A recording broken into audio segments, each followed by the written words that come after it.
you're not ready. If you're thinking about leaving your job, starting something of your own, building a real business, you're not ready. And neither was anyone else who ever did it. There's this quiet belief that before you make a move like that, you're supposed to feel complete. Like you should have every skill covered. Like you should understand marketing, sales, finance, operations. Like you should feel confident, certain, stable. That feeling almost never comes. Most of us were trained inside employment, and employment rewards specialization. You get very good at one thing. Maybe you're strong operationally, maybe you're strategic, maybe you're great at marketing or product or execution. But you were never responsible for the whole system. When you start thinking about building your own business, suddenly the whole system becomes visible. And that's when the panic sets in. I don't know sales. I've never structured pricing. I'm not good with numbers. What if I can't find customers? And your brain interprets that discomfort as a warning signal. I'm not ready. But what you're actually feeling isn't unreadiness, it's exposure. Every entrepreneur starts asymmetrical. Strong somewhere, weak somewhere else. The operator can build systems all day but struggles with positioning. The marketer can attract attention but ignores margin. The strategist sees opportunity everywhere but hesitates to ship. The visionary inspires but resists discipline. No one starts balanced. That's not how this works. The difference between people who build and people who wait isn't confidence. It isn't certainty. It isn't some hidden personality trait. It's this.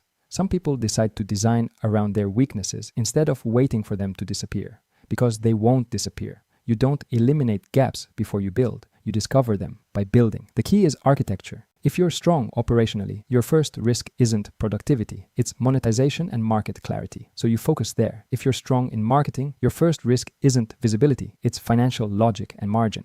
So you anchor there. If you're strategic, your first risk isn't ideas, it's execution. So you impose structure early. That's architecture, not motivation, not hype, not blind optimism, structure. Today, we also have leverage previous generations didn't. You can use AI to accelerate thinking. You can bring in freelancers to temporarily fill capability gaps. You can work with advisors who compress years of trial and error. But none of that replaces ownership. You are still responsible for the structure. And that's the real shift. Entrepreneurship isn't a personality upgrade. It's not about becoming fearless or charismatic or magically disciplined. It's about accepting responsibility for the whole system, even when you don't fully understand it yet. Waiting until you feel ready is the most socially acceptable way to stay where you are. It sounds responsible, it sounds cautious, it sounds mature, but often it's just fear wearing a rational mask. You will never feel fully ready, but you can become structurally prepared. Prepared means you know where you're strong, you know where you're exposed, you understand the sequence, you accept the trade-offs. That's different from confidence.